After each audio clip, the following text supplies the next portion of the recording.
Hello लोगोफोर खुलुमबाय आरो नोंथांमोनखौ बयखौबो गिबियावनो एबाउट बड' सेलिब्रिटिस इउट्यूब चेनेलावहाय बरायग्रोनानै लाग्रोनाय जाबाय लोगोफोर।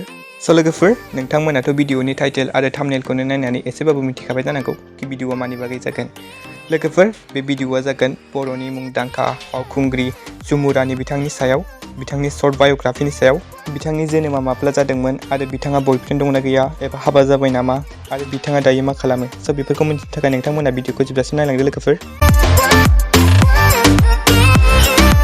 लोगोफोर जुमु रानि बिथांनि आबुं मुङानो जाहैबाय जुमु रानि ब्रह्म। ओमफ्राय लोगोफोर बिथांनि जोनोम साना जाहैबाय 20 सेप्तेम्बर 1998 आरो बिथांनि हमटाउना जाहैबाय बिजनी आरो दायो बिथाङा क'क्राझारावनो थायो।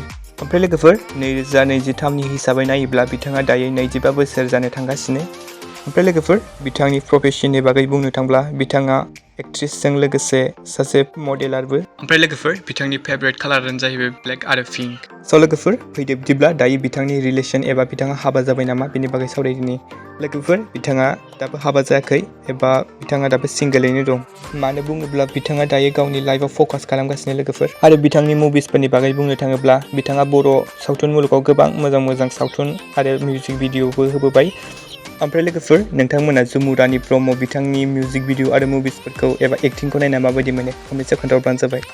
लोगोफोर दिनैनि भिडिअआ बेनोमोन। नोंथांमोना भिडिअखौ मोजां मोनोब्ला लाइक खालामबानो जाबाय आरो चेनेलाव गोदानै फैदोंब्ला साबस्क्राइब खालामना होबानो जाबाय। बेबायदिनो बर' सेलिब्रिटिसफोरनि लाइफस्टाइल आरो मिउजिक भिडिअनि आपडेट्स मोनबाय थानो थाखाय गोजोन्थों एन्ड थेंक्स फर वाचिं।